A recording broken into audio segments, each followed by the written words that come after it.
Al Roker is back with us today with such a book. I love everything about this book. It's making me smile. It's been a rough summer, but this book brought me joy in so many ways. It's called Al Roker, You Look So Much Better in Person. True stories of absurdity and success. My editor saw me at a speech and she said, I think you've got something to give about your career. And I wasn't really looking to write a book like that. But then I thought part of it is I'm getting older. I'm forgetting probably more stuff than I can remember. So maybe I should, maybe I better write it down, before the grandkids come around and go, look, granddaddy actually did things. He didn't just sit in the corner like that. I just, because you're right. Look, you didn't plan on being on TV and having this wonderful life and career. I didn't plan on being on TV. I wanted to work in television. I didn't want to be on TV, but a college professor believed in me and put me up for a job at the end of my sophomore year in college. And I thought, okay, well, I'll do this. I'm making, $10 a newscast in Syracuse, New York in 1974. That's $40 a weekend. Woohoo! You could do a lot with $40. Look at that, baby. Especially in Syracuse. Yeah. So and I think that's the through point of the book is grab opportunities, be open to saying yes. I love that. That was one of the, and first of all, I love how every section is an altruism. Yes, altruism.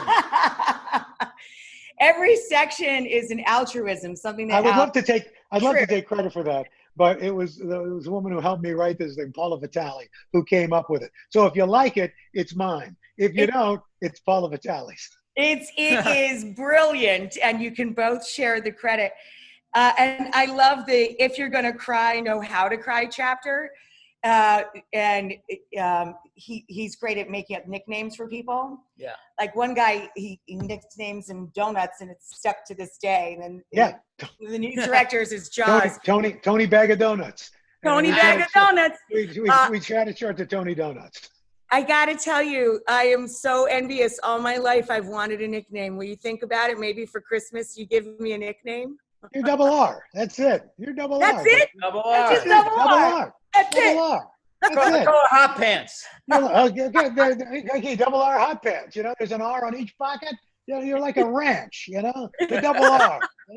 No, I was just going to say, it's such a joy to read. Was there part of the book that made you cringe a little bit or that was tougher for you to write? Talking about my dad in it a lot is kind of emotional because he's been gone since 2001 and it's still hard. It's still tough. And my mom has been gone since 2007 and they were touchstones.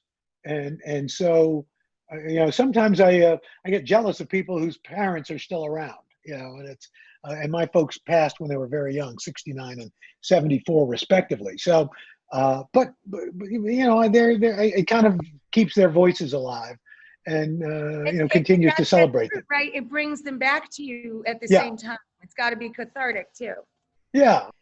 This is a moderate way of looking back at life and sharing some lessons without making people feel like this is the only way, mine is the only opinion. Yeah, at the end I write, you got to get yourself an A-Team. The A-Team is probably one of the greatest action shows ever created on television. I mean, it was a living cartoon, but it's basically, I play the theme from the A-Team every morning before I go on the Today Show, complete with, in 1972, a crack commando unit was sent to prison by a military court for a crime they didn't commit. These men promptly escaped from a maximum security stockade to the Los Angeles underground. Today, still wanted by the government, they survive as soldiers of fortune. If you have a problem, if no one else can help, and if you can find them, maybe you can hire the A-Team.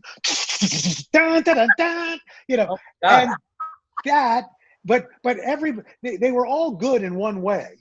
But together, they were this incredible team. Well, in your life, you need to find the people, because whether it's emotional or physical or whatever, nobody can be everything to all people. You got to have a team. Anybody who says they've achieved what they had by themselves is so full of BS, it's not even possible.